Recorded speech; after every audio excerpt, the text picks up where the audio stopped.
தோழர்களே வணக்கம். நாங்கள் நிற்கக்கூடிய பகுதி ஏரல் பகுதியில் இருக்கக்கூடிய ஒரு யானை புகுந்த மடன்னு சொல்கிறாங்க. இந்த இடத்த யானை போகிற அளவுக்கு உள்ள மடை தான். எப்படி கிடக்கு பாருங்கள். மண்ணை போட்டு முக்கி சும்மா ஒரு பொய்க்குழி புதைக்குழி மாதிரி இருக்குது. இந்த யானை புகுந்த மடைக்கு ஒரு வரலாறு இருக்குது. எப்படின்னா அந்த சிறுத்தண்டுக்கு அந்த பக்கம் மேற்கு உள்ள காட்டு தண்ணி, அந்த விவசாய பகுதி தண்ணி, கால்வாய் தண்ணிலாம் இந்த கீழே மடை இருக்குது. இந்த பக்கம் வாய்க்கால் ஓடுது, புது வாய்க்கால்னு சொல்லக்கூடிய வாய்க்கால் ஓடுது. அந்த வாய்க்காலுக்கு கீழே ஒரு யானை போகிற அளவுக்கு மடை உண்டுன்னு வரலாறு சொல்லுது. ஆனால் இங்கே மடையை தெரியல எப்படி இருக்குது தான். அந்த மடை இந்த வழியாக தண்ணி உள்ளே இறங்குது. மணல் அள்ளி போட்டு வச்சுருக்காங்க. உடைப்பு ஏற்பட்டதுனால இப்போ வரக்கூடிய சமீபத்தில் வந்த பெருவெள்ளத்தில் உடைப்பு ஏற்பட்டு இந்த மடையை முக்கியாச்சு. யானை போகிற அளவுக்கு உள்ள மடை இப்படி கிடக்கு. இந்த தண்ணி தான் அங்கே கூடி போய் நிறைஞ்சி என்ன செய்யுதுன்னா கொற்க பகுதிக்கு இந்த பகுதிக்கு போய் சேர்ந்து அங்குள்ள இப்போ ஏரலுக்கு கிழக்குள்ள பகுதிக்கு விவசாயத்துக்கு பயன்படக்கூடிய ஒரு கால்வா.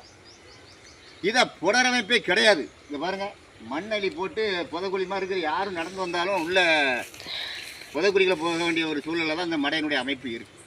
இதை சீர் செய்யணும். அதே மாதிரி இந்த பக்கம் பாருங்கள், அந்த கால்வா தண்ணிகள்லாம் போகக்கூடிய இடங்கள் இப்படி புதர் மண்டி, உடைமரங்கள், காட்டுச்செடி, அள்ளிச்செடி, மரம், ஆகாயத்தாமரை எல்லாமே கோரை பொருட்கள்லாம் நிறைஞ்சி கிடக்கு. இதை ஆக்கிரமிப்பும் செய்யலை.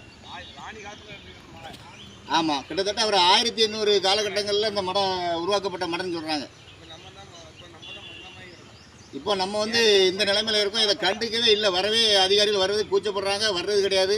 பொதுப்பணித்துறையும் நீரியல் துறையும் கண்டுக்காத ஒரு சூழலில் இந்த மடம் இருக்குது. ஒரு வரலாற்று பெயர் பெற்ற ஒரு மடை.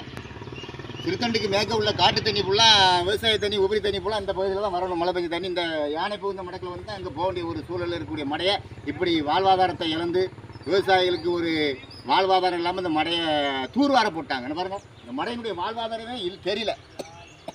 இது மடையா வேறு மாதிரி ஒரு மடை பகுதி தான் இப்படி இருக்குது. புதக்குழி மாதிரி இருக்குது. ஏதோ ஒரு புதக்குழி, அழிக்குழி மாதிரி இருக்குது. இது ஒரு யானை புகுந்த மடை. ஆகவே இந்த மடையை நாங்கள் ஒரு கவனத்துக்கு கொண்டு போகிறோம். அரசாங்கத்துடைய கவனத்துக்கு கொண்டு போகிறோம். பொதுப்பணித்துறைக்கு கொண்டு போகிறோம். தமிழகத்தினுடைய முதல்வர் ஐயா ஸ்டாலினுடைய கவனத்துக்கு கொண்டு போகிறோம். துணை முதல்வர் ஐயா உதயநிதியுடைய கவனத்துக்கு கொண்டு போகிறோம்.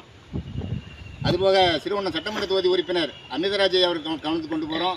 தூத்துக்குடி மாவட்ட ஆட்சியுடைய கவனத்துக்கு கொண்டு போகிறோம். அரசியல் விலை குழுமத்தின் சார்பாக ஒரு அழுத்தமான கோரிக்கையாக வைக்கும். இது போன்ற வரலாற்று மிக்க ஒரு மடைகள், யானை புகுந்த மடையெல்லாம் ஒரு வரலாற்று புகுந்த மடை. 1800 காலகட்டங்களில் கட்டப்பட்ட மடையெல்லாம் இன்றைக்கி சிதில மடையை விட்டாங்க, சீர் செய்யாமல் விட்டுருக்காங்க, தூர்வாராமல் புதர் மண்டை விட்டாங்க. அப்படிங்கிற கோரிக்கை அழுத்தமாக வைக்கும். அரசியல் பிழை குழுமத்தின் சார்பாக வைக்கும். அரசியல் பிழைக்காக சமூக ஆர்வலர் சண்முகராஜா.